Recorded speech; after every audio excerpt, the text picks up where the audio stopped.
welcome back to StarrSoap's channel. How are you today? I'm doing good. Today I'm going to be making my mountain soap. That's right. Inspired by Mount Taranaki, which I live right by, and it's really freezing cold right now. So come along with me and I'm going to show you how I make this. It's a sculpted soap. So here is the picture I used for my inspiration of our beautiful mountain. And I got the inspiration and the idea to do the sculpted soap project thanks to the group over on Facebook called Kiwi Soap Makers. Shout outs to Vivian Hallett, thank you very much. She sets up these challenges every month and they're always different. And for the month of, I think it was, gosh, I can't even remember, I think it was June. For that month, it was sculpted soap, and I'd never done a sculpted soap before, and I was really nervous about it, so I chose the mountain because I thought it would be nice and simple and a really easy image to do as my first ever sculpted soap. So what you're seeing right here is I have my oils and I just added two different green micas. I have like a really dark green mica that almost came out black, and now I just added a bit of light green mica to it because I'm trying to make a nice colour for the mountain. The mountain actually ended up coming out in the final soap pretty black, so I think in the future I would use activated charcoal with maybe like a swirl of the green and a different bit of soap so that you got these two different colours separately, but that's alright. In goes the lye, and I'm just mixing it up, and that shows you how if you're doing one solid colour in your soap, you can actually mix your colour into your oils before adding your lye, and it doesn't make too much of a difference. What can make a difference to your colour though, if you do it this way, is your fragrance oil. So be aware of that. Once you add your fragrance oil, that colour might change. So I've just brought that to a medium trace, and now I'm adding in some absinthe fragrance oil that I got from Natural Candle Supply. Now if you're in New Zealand or even Australia and you know somewhere where you can get an absinthe fragrance oil, hit me up and let me know in the comments below, because I've run out now and I love that fragrance oil, so I need to get some more. So here's my black and white image that I just printed out off the computer from that photo I showed at the beginning, and I've also just shown you the pieces there that I cut out, and I just cut them out of that corrugated plastic that you see, you know, real estate signs are made out of and stuff. I just used that. Now I've got a picture in there, and that's just so that I know how much I need to fill my mold up so that I will get the peak of the mountain. So I'm going to fill the mold right up and then scrape out my design. And I did, like I say, I did a very simple design here of just the mountain, and I'm also not doing it in the negative space way, which just means that quite often the image that's being carved out will be upside down, and the very top of the soap will wind up being the bottom of the final bar.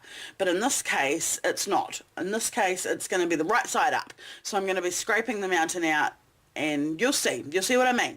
But I watched a lot of videos and I did a lot of research into this technique before I jumped in and did it, because it seemed so complicated to me. And a lot of the videos that I saw required several different pieces and several different layers and a lot more patience than what I felt like I would have. So I went ahead and just did the mountain. And I'm going to make the sky like a night scene, which is why we have a black sort of dark mountain. It's supposed to be like the night silhouette, just like we saw in the photograph. And the only thing I'm differing from in the photograph is I'm not doing like a blue sky, I'm doing like a red sunset around the black mountain to make it stand out even more. So I'm just going to go ahead now and scrape out my design, and all the extra soap that I'm scraping into that jug there, I'm just going to scrape that into another mold, make a bit more soap and top it off so nothing gets wasted. So I just scooped a little bit of soap back to try to really get across the top. There we go. So now that I can actually put a bit more and scrape a bit more on the very top, you can see that I've created that peak that I was trying to get along the very top of the mountain. It's quite tricky, but got there in the end.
my sunset colours, I'm going to be having mostly red, orange and pink look with a little bit of white.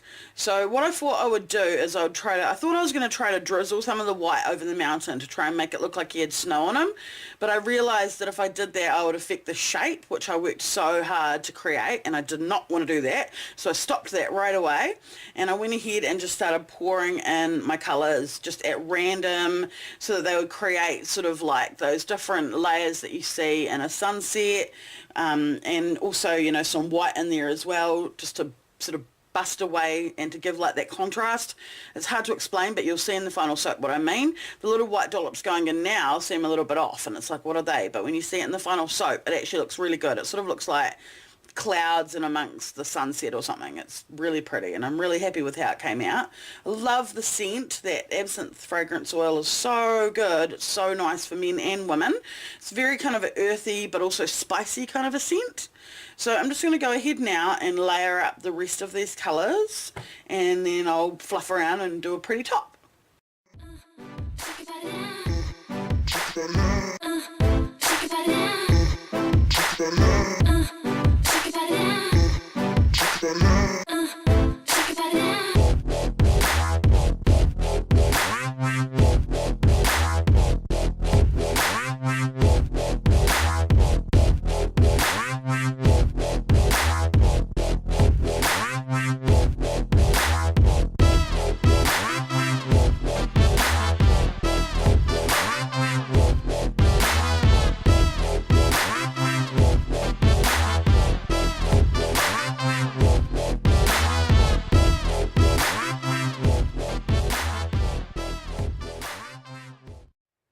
And there we have it, the final soap, and it looks really pretty.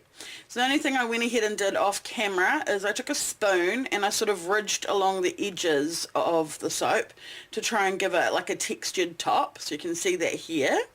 And here it is after sitting overnight.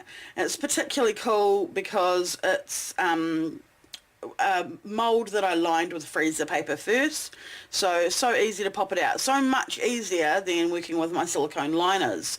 And if I could get a good source of freezer paper, I would probably just always line my soaps with freezer paper.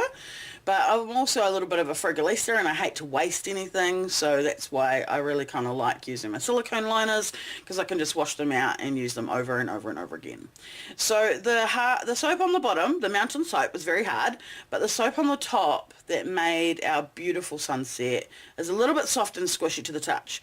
So I'm just being very, very careful as I cut them. I know I have to go ahead and cut them now, but didn't that turn out cool? I'm really, really happy, and pretty simple, guys. Like if you want to make a mountain soap, you can see how it's pretty simple.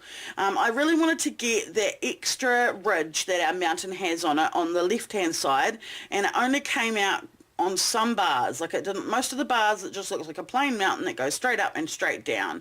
So I ended up making another batch, which I didn't film, but I will show you some photographs at the end, where I cut that shape even more defined in my I don't even know what you call it, the wee scraping tool that I made out of corrugated plastic. So you can actually see that extra ridge, because our mountain, when you look at it from certain angles, it looks like this, but when you look at it from Stratford, which is where we are, you can see like an extra bump, and then it goes up to the peak.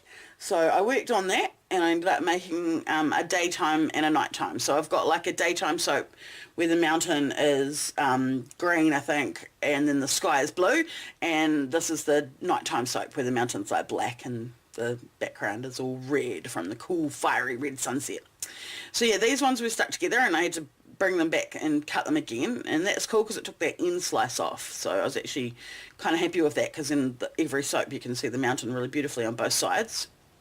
And yeah, all in all, I'm pretty happy with how this came out. I don't think I would make too many changes in the future, apart from, like I said, just making that stencil a little bit better so you could see that extra ridge.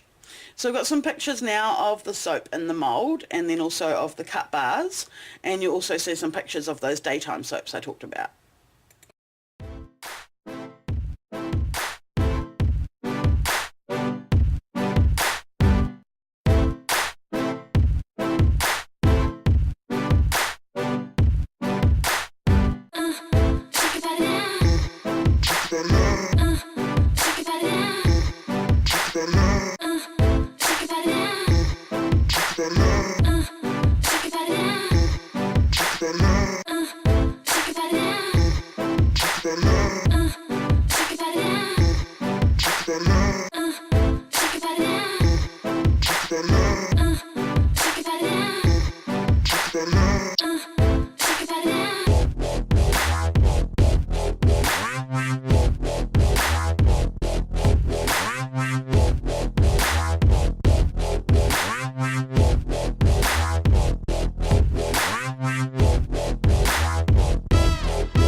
with this project. Thank you, Kiwi Soap Makers, for the challenge, even though I didn't win. I really enjoyed being part of it. And this week I'd like to highlight Shirley Pearson and her beautiful bath bomb bouquets that she made and shared in our group called StarrSoapy Family over on Facebook. So if you want to come and join the StarrSoapy family, we'd love to have you, and we'd love to see your creations so that we can share them and inspire everybody else. I hope that you really enjoyed watching this video, and if you did, feel free to hit that subscribe button, become a member of our StarrSoapy family, and feel the soapy love. Bye guys! Shake it